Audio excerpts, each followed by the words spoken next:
Teenage Mutant Ninja Turtles. Teenage Mutant Ninja Turtles. Teenage Mutant Ninja Turtles. Heroes in a half shell.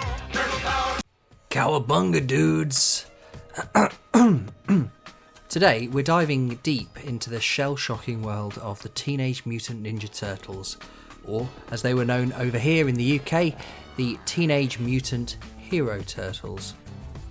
I previously looked at the Simpsons video games of the 90s, card in the top right corner, and just like that family from Springfield, the Turtles were something of a phenomenon in the late 80s and into the 90s.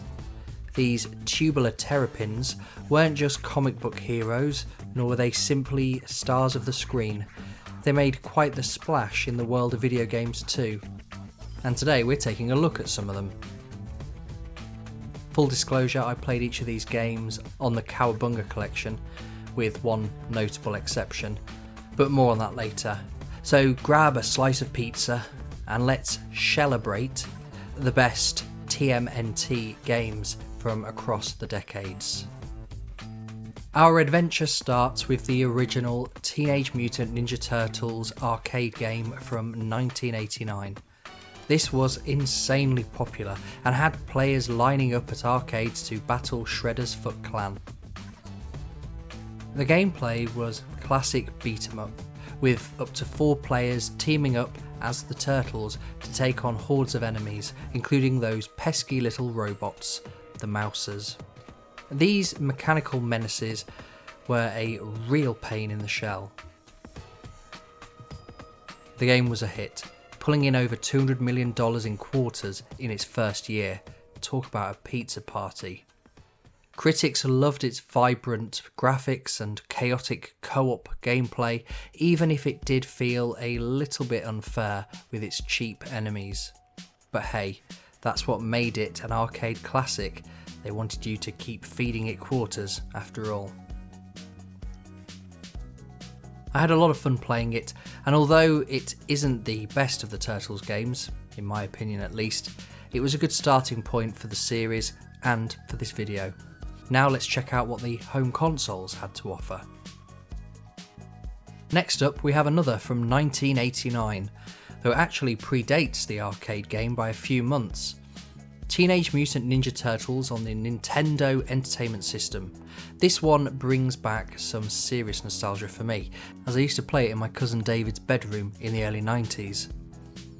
At the time, I thought it was totally awesome.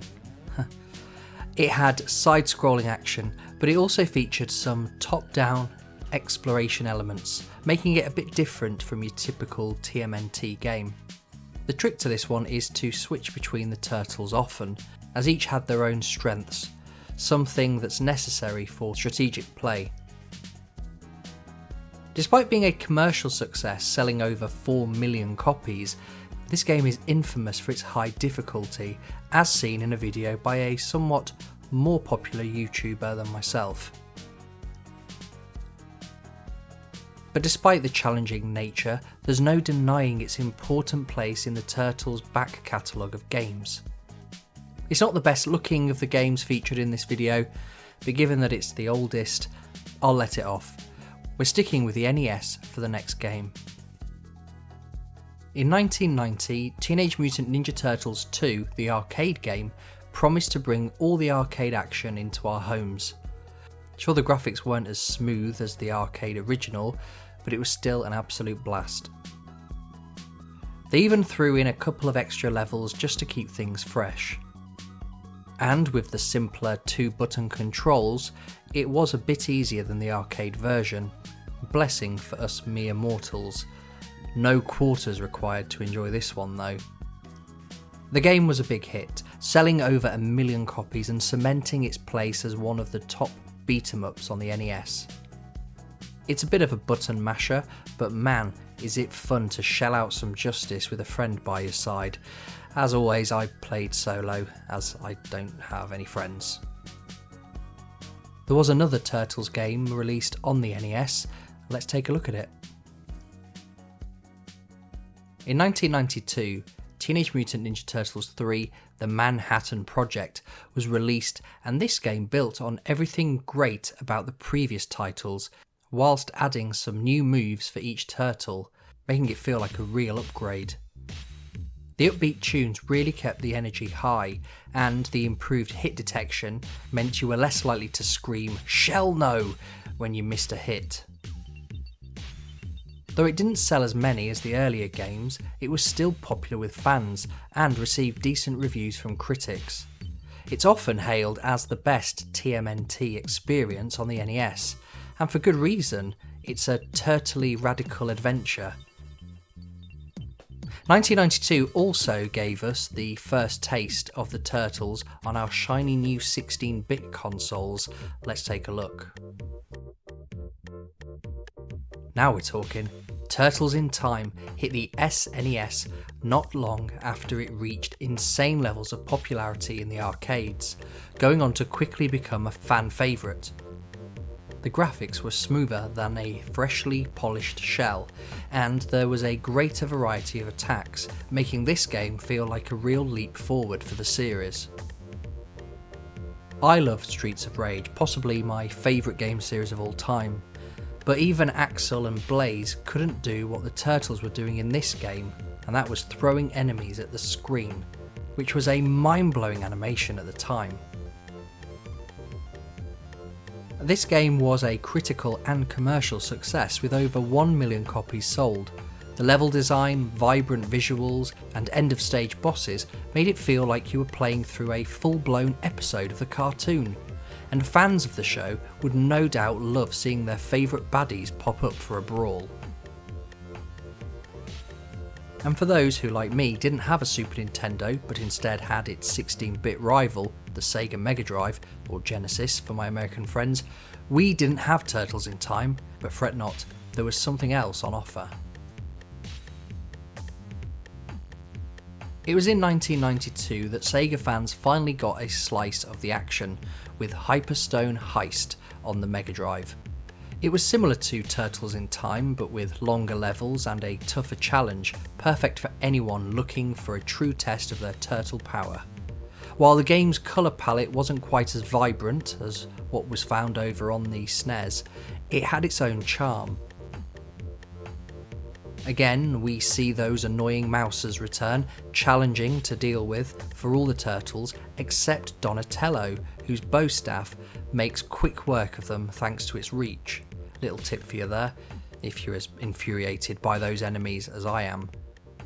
Though Hyperstone Heist didn't quite achieve the same level of fame as Turtles in Time, it's still a solid entry and a shell of a good game for the Mega Drive fans. Now let's take a look at a game that was available on both consoles, albeit with slightly different versions. Things took a fighting turn in 1993 with Tournament Fighters. The SNES version was bright, colourful and packed with cartoony charm, but don't be fooled, it was still a tough challenge. Meanwhile, the Mega Drive version was darker and grittier, but it had a couple of aces up its shell. Casey Jones and April O'Neil were playable characters. While the SNES version is often seen as the superior game, both have their merits. It's a unique entry in the TMNT gaming universe, and although the 90s did give us much better 2D fighters, this is worth checking out if you're a fan of fighters, or of course the Turtles, and haven't played this one before.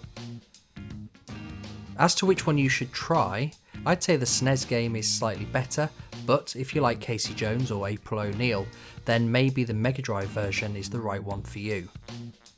Not only did the home consoles have a selection of TMNT games, but those with handhelds could also play as their favourite turtle. Let's have a quick look at one of those.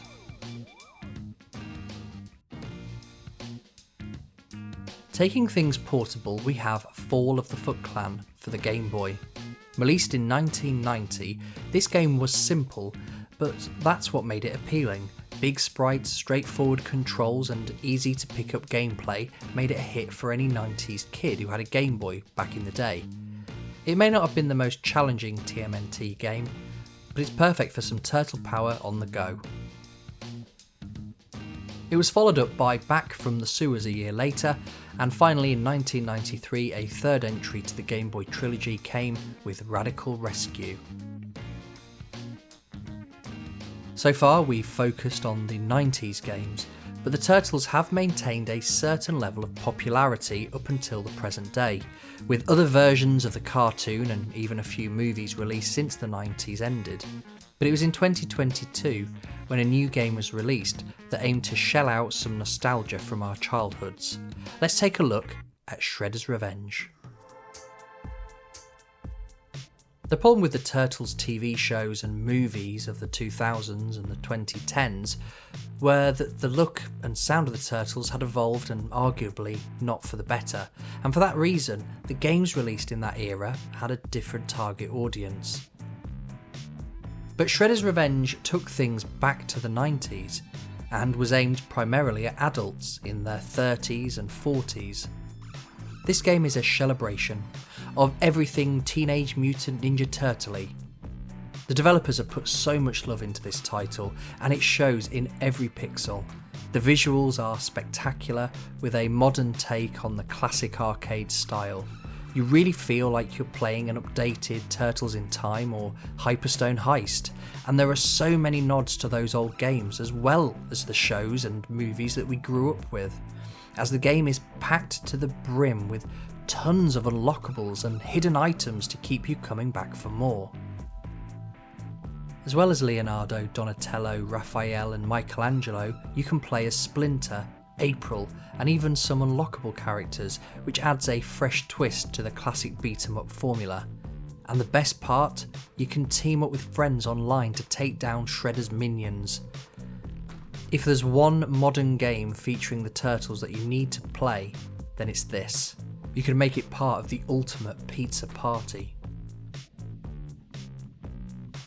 So there you have it, dudes. A shell-tastic journey through the Teenage Mutant Ninja Turtles video games. Each one has its own charm, though there are a few things that tie them all together. Sewer levels, surfing and or skateboarding segments, those pesky mouses, and plenty of nods to the cartoons, movies and comics. And of course the classic kidnapping of April O'Neil at the start of almost every game. She's practically the Princess Peach of the TMNT universe. But hey, it's great that in some of the games she gets to kick the foot herself. Thanks for joining me on this turtle-powered adventure. Comment below and tell me which of these games was your favourite. Give the video a like if you've enjoyed it, and subscribe if you want to see more videos from me in the future. In fact, why not watch one of these two nostalgia-filled videos currently floating on screen. Until next time, stay rad and keep gaming. Go ninja, go ninja, go. Go ninja, go ninja, go. Go ninja, go ninja, go. Go, go, go, go.